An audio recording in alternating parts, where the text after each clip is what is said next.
Hello students, in this video we are going to learn about the remaining different type or the special type of the customers.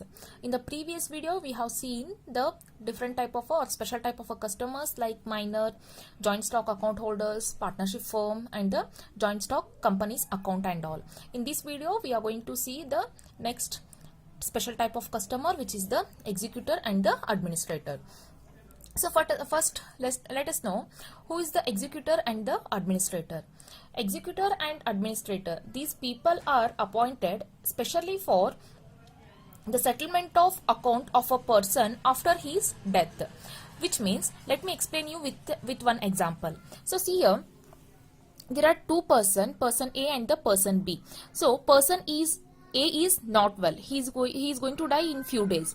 But when he is alive, he is going to appoint the B person as his executor, which means after A person's death. So whatever the A person's account settlement will be there, all those things has to be taken care by the B here. So here the B can be called as a executor of A person, and A person can be called as what? The testator here. Suppose the A person died, immediately all the authority, all the responsibility cannot be taken by the B immediately. For that, the B person have to go to the court and he has to get the permission or the confirmation from the court that he is eligible or he is going to take the responsibility of A person's account, and this process can be called as what? The probate. Right, and this process can be called as what? The probate. So here A person is not well. A ಅವನಿಗೆ ಹುಷಾರಿರಲ್ಲ ಅಂತ ಅನ್ಕೊಳ್ಳೋಣ. ಅವನು ಸ್ವಲ್ಪ ದಿನದಲ್ಲಿ ಸತ್ತೋಗ್ತಾನೆ ಅಂತ ಅಂದ್ರೆ ಅವ್ನ account ಎಲ್ಲಾ settlement, ಅದೇನಾದ್ರು liability ಯಾರಿಗಾದ್ರು ಪೇ ಮಾಡೋದಿರ್ಬೋದು, ಅಥವಾ ಲೋನ್ ಯಾರಿಗಾದ್ರು ಪೇ ಮಾಡೋದಿರ್ಬೋದು, ಅಥವಾ ಅವನಿಗೆ ಬೇರೆಯವರಿಂದ ರಿಸೀವ್ ಆಗೋದಿರ್ಬೋದು, ಆ ಎಲ್ಲಾ ಪ್ರೊಸೆಸ್ ಅನ್ನು ಕೂಡ ಬಿ ಪರ್ಸನ್ ನೋಡ್ಕೋಬೇಕು ಅಂತ ಹೇಳ್ಬಿಟ್ಟು ಒಬ್ಬ ಪರ್ಸನ್ ಅಥವಾ ಬಿ ಪರ್ಸನ್ ನ ಅಪಾಯಿಂಟ್ ಮಾಡ್ಕೊಂತಾನೆ. ಬಿ ಪರ್ಸನ್ ನಾವೇನಂತ ಹೇಳ್ತೀವಿ? ಎಕ್ಸಿಕ್ಯೂಟರ್ ಅಂತ ಹೇಳ್ತೀವಿ. And A person is going to be died, ಅಂದ್ರೆ ಇವನ್ ಅಕೌಂಟ್ಸ್ ನ ನೋಡ್ಕೊಳ್ಳೋದಕ್ಕೆ ಬಿ ಪರ್ಸನ್ ಅಪಾಯಿಂಟ್ ಆಗಿದ್ದಾನೆ. ಅದಕ್ಕೋಸ್ಕರ ಎ ಪರ್ಸನ್ ನ ಯಾರು ಅಪಾಯಿಂಟ್ ಮಾಡ್ಕೊಂತಿದಾರೋ ಅವ್ನ್ ನಾವೇನಂತ ಹೇಳ್ತೀವಿ? ಟೆಸ್ಟೇಟರ್ ಅಂತ ಹೇಳ್ತೀವಿ. ಯಾವ ಪರ್ಸನ್ ಅಪಾಯಿಂಟ್ ಆಗಿದಾನೋ ಅವ್ನಿಗೆ ಎಕ್ಸಿಕ್ಯೂಟರ್ ಅಂತ ಹೇಳ್ತೀವಿ. ಇಮಿಡಿಯೇಟ್ಲಿ ಎ ಪರ್ಸನ್ಸ್ ಡೆತ್ ಆದ್ಮೇಲೆ ಸಡನ್ ಆಗಿ ಬಿ ಪರ್ಸನ್ಗೆ ಆ ಎಲ್ಲ ಅಥಾರಿಟಿ ಹೋಗಲ್ಲ. ಆ ಅಥಾರಿಟಿನ ಅವ್ನು ತಗೋಬೇಕು ಅಂತ ಅಂದ್ರೆ ಕೋರ್ಟ್ ಹೋಗ್ಬಿಟ್ಟು ಅವನೊಂದು ಸರ್ಟಿಫಿಕೇಟ್ ತಗೊಂಡ್ ಬರ್ಬೇಕಾಗತ್ತೆ. ಅಂದ್ರೆ ಬಿ ಪರ್ಸನ್ ನಾನು ರೆಸ್ಪಾನ್ಸಿಬಿಲಿಟಿ ತಗೊಳ್ಳೋದಕ್ಕೆ ರೆಡಿ ಇದೀನಿ, ಎ ಪರ್ಸನ್ ಅವ್ನ ವಿಲ್ ಅಲ್ಲಿ ಏನೇನ್ ಹೇಳಿದಾನೆ ಅಥವಾ ಅವ್ನ ವಿಶ್ ಏನೇನಿದೆ ಅದನ್ನ ಅಕಾರ್ಡಿಂಗ್ ಟು ದ ಲಾ ನಾನು ಫುಲ್ಫಿಲ್ ಮಾಡಕ್ ರೆಡಿ ಇದೀನಿ ಅಂತ ಹೇಳ್ಬಿಟ್ಟು ಒಂದು ಸರ್ಟಿಫಿಕೇಟ್ ನ ತಗೊಂಡ್ ಬರ್ಬೇಕಾಗತ್ತೆ. ಆ ಸರ್ಟಿಫಿಕೇಟ್ ನ ತಗೊಂಡ್ ಬರುವಂತ ಪ್ರೊಸೆಸ್ಗೆ ನಾವೇನಂತ ಹೇಳ್ತೀವಿ? ಪ್ರೊಬೇಟ್ ಅಂತ ಹೇಳ್ತೀವಿ. So this is about the executor and then what about the administrator. Suppose a person ಹುಷಾರಿಲ್ಲ, ಅವ್ನು ಡೆತ್ ಆಗ್ತಾನೆ ಇನ್ ಫ್ಯೂಚರ್ ಅಲ್ಲಿ ಅಂತ ಅವ್ನಿಗೆ ಗೊತ್ತಿರುತ್ತೆ, ಅವ್ನು ಏನ್ ಮಾಡ್ತಾನೆ? ಬಿ ಪರ್ಸನ್ ಅಪಾಯಿಂಟ್ ಮಾಡ್ಕೊಂತಾನೆ. But the B person is not ready to take that responsibility, or the B person himself died before A person. In that case, the court will appoint another person. So that person can be called as what? The administrator. So here the person who is deceased, he is going to appoint a person, but the thing is, if he is not ready to take that responsibility, in that case the court will take an initiative and appoint another person, and that person can be called as what? The administrator. And the administrator also has to act according to the will of the A person, right? So here this is about the executor and the administrator. And then when the banker is going to operate the account of executor and the administrator, he is supposed to follow the certain rules and regulations. So what all those rules and regulations? Let us see. So in that, first one comes, banker should stop operating account on receipt of a death notice of a testator. Testator ಅಂತ ಅಂದ್ರೆ ಯಾವ person appoint ಮಾಡ್ಕೊಂಡಿರ್ತಾನೆ executor ನ ಅಂತ ಅರ್ಥ.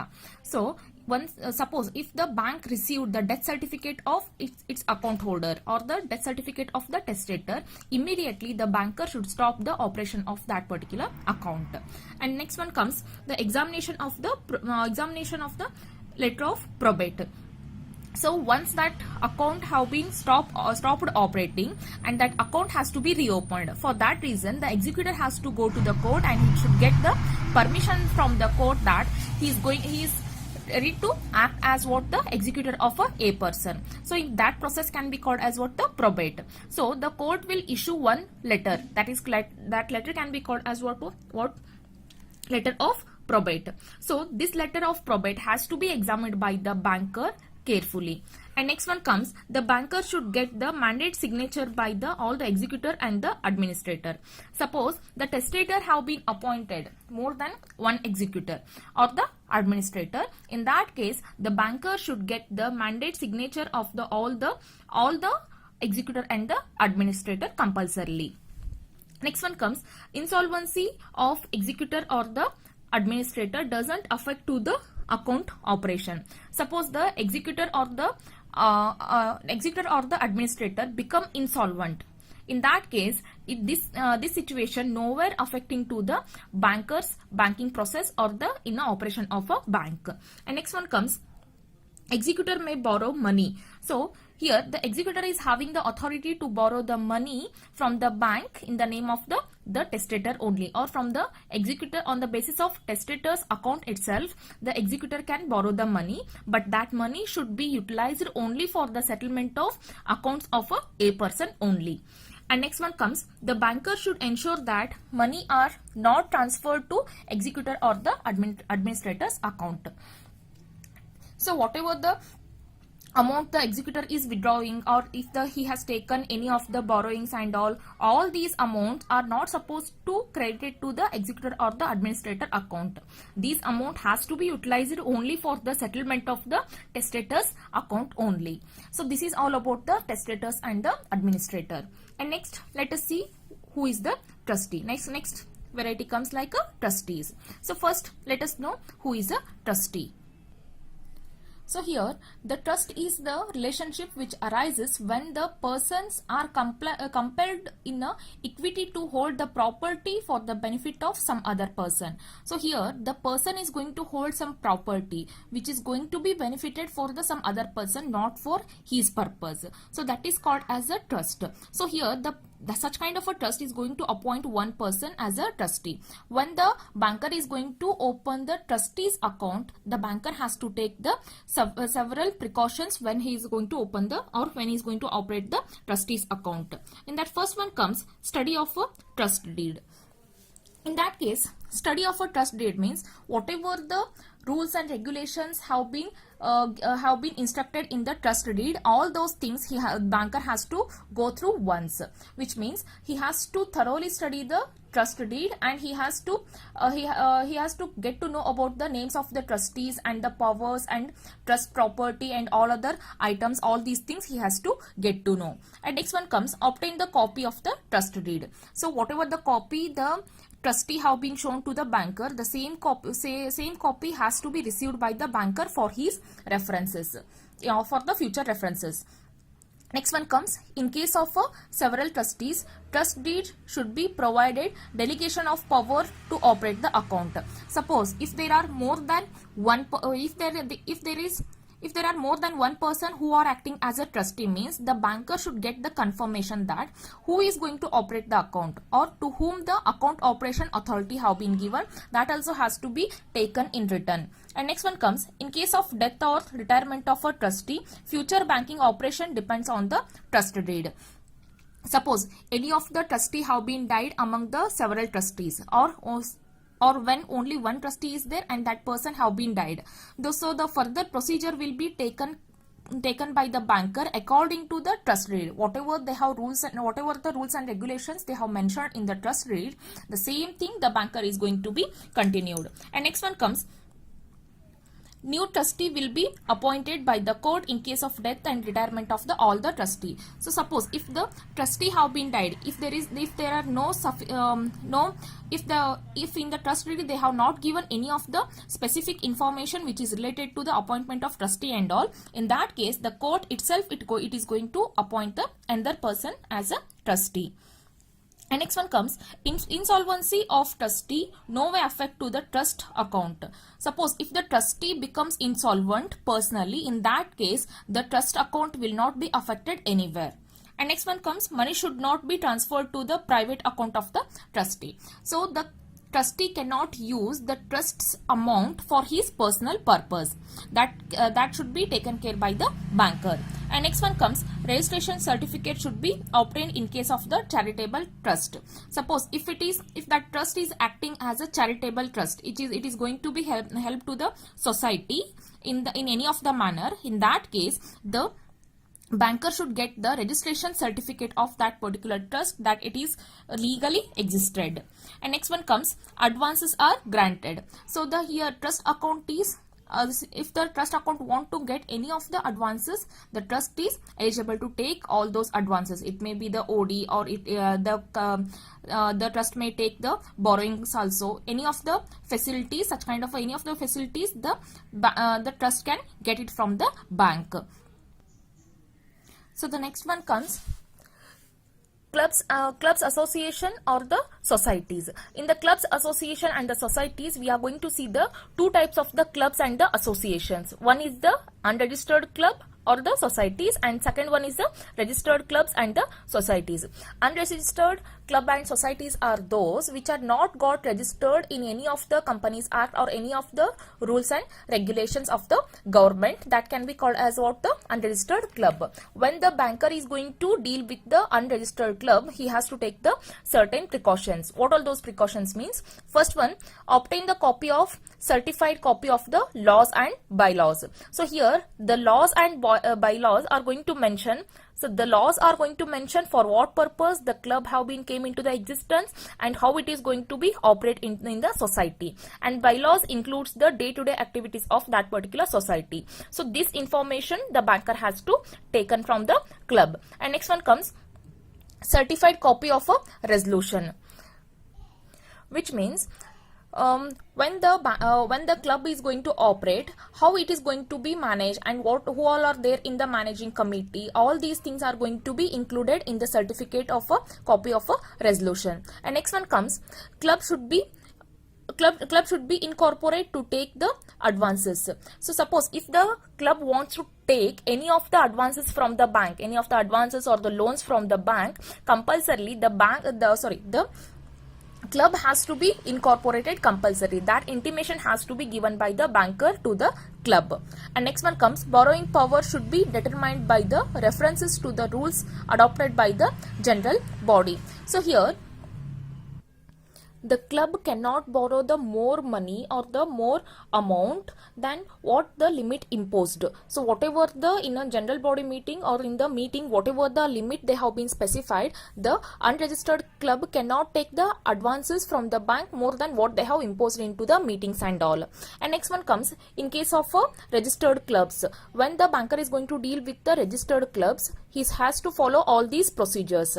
The first one is verify the registration certificate. So if it is a registered club, means it will have the registration certificate. The banker has to obtain one copy of a registration certificate compulsorily for the future references and all.